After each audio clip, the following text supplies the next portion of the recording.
Hey, what's up? I'm Tim. And this is Chris from UNDERØATH, and we're on the spot.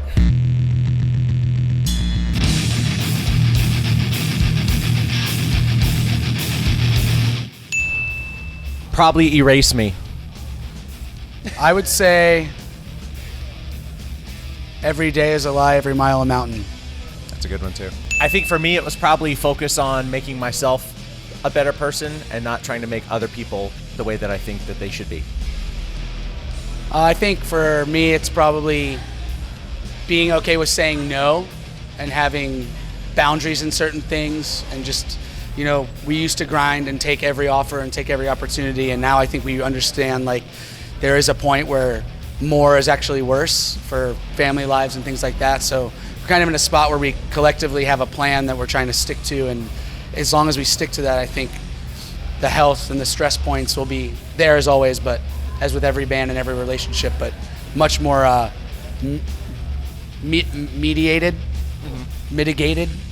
Ooh, I had the He-Man Castle Grayskull like stand-up thing. Like it was probably like a foot tall, but when I was that young, it seemed like huge. I would play with that all the time, and then my brother would come because I would set up all like the little figurines, and then my brother would come and walk by and pretend like he accidentally kicked it, but it was like every day. So yeah, that was fun.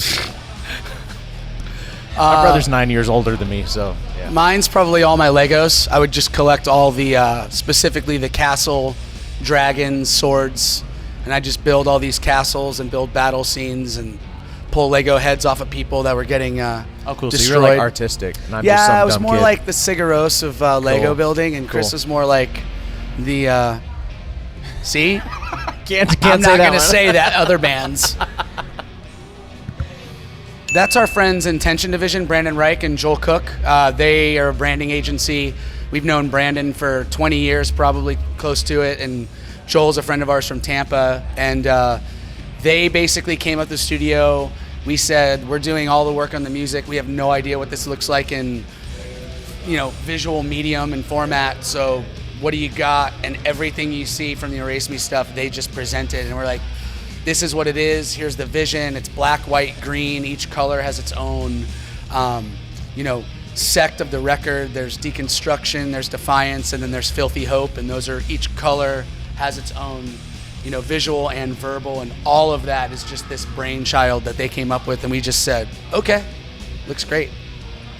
There was one like extremely small thing, but you would probably not even be able to tell if we didn't point it out. So it's literally, they showed it to us and we were like, holy cow, it's great. Yeah. The one small thing, there was like a glitch on the head of the angel that was different in one edit. And then we ended up asking for them to like make it more visible, like the full like cut to face thing.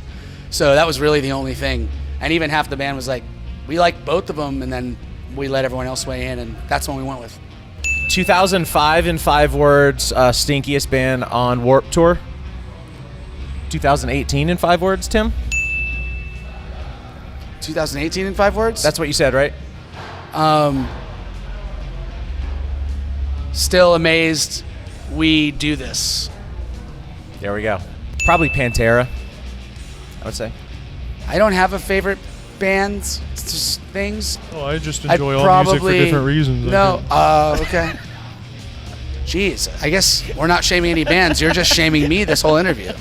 Sorry I like Legos, and sorry I don't rank bands' art. No, I would. Jimmy Eat World is always floating in my top 5. I stopped listening to them after Clarity, or probably Futures, but Clarity and Static Prevails are 2 of the best indie records ever, and they're forever up there, so that'll be my second favorite band. Truck Stop Sushi. Fact. I would have to do the hot chocolate. I don't do sushi ever, especially from a truck stop. But what if you had to pay for it? Free truck stop sushi, or I pay for the hot chocolate. Okay. I love hot chocolate. Well, I like chocolate milk, and I would just get the hot chocolate and wait for it to get cold, because Put some ice in it. Yeah, cold drinks are always better than hot drinks. Chocolate milk is better than hot chocolate. Iced coffee is better than hot coffee. Not true, but go on. Go down the list. Cold drinks are always better. I'd like to hear Trent Reznor cover No Frame. That would be sick. I would like to hear. Oh man, that's hard. Dashboard cover Some Will Seek Forgiveness. Yeah, that would be sick. No. Hell yeah. Covering Breathing in a New Mentality or something. I would like to hear... I really can't think of a good answer. But we're on the spot, dude. I know we're on the spot. Gosh. Okay. Pick any band. Pick E-Tid and just pick a song. Okay. Every Time I Die, covering My Deteriorating Incline. Ooh. Which one's that? No, that's... No, it's... No. If you stop for a second. Oh, Elephant. No. Elephant's... Oh, yeah. We don't know the titles for our own songs. Mashurge. Yes, Mashurge, yeah. Mashurge. Yes. Do they have to be alive? Or can it be like Elvis? Dead. Pantera, for sure. Yeah. Alive. I don't know if there's any bands that are still, where the members are still living that I would want to see come back. I know I'd like to see. Here we go. Let me pick something pedestrian so I don't get shamed. We can say like Casket Lottery because they're jamming. I was gonna say Joy Division. Sorry. I'd love to see them. I watched a couple documentaries. It'd be cool to see. I'd like to see the Beatles though, because I don't get the Beatles. Like I get they're great, but I think if I saw it, I'd be like, oh, I'm an idiot. But for now, I'll just remain in my idiotness. Radiohead. I'm gonna have to say Radiohead just because that's close though. They have they just have way more material that is more consistent. Refused has like one classic album and a couple good albums, and Radiohead has amazing albums most times and a couple just really good albums. Yeah. Probably that we know what we're doing half the time, I would think. Yeah. Yep. Yeah. Our crew, I feel like this year I've just realized, like our crew are all better like theory musicians than all of us. Like they'll talk and they'll be like, yeah, when you play this thing, and I'm like, what's that? And they're like, you don't know what that chord is? I'm like, I just play it. And they're dumbfounded that we don't know any music, anything. And then when we went to the studio, Matt Squire was dumbfounded that we've never done pre-production. I'm like, yeah, we just always do it this way. He's like, you guys are out of your minds.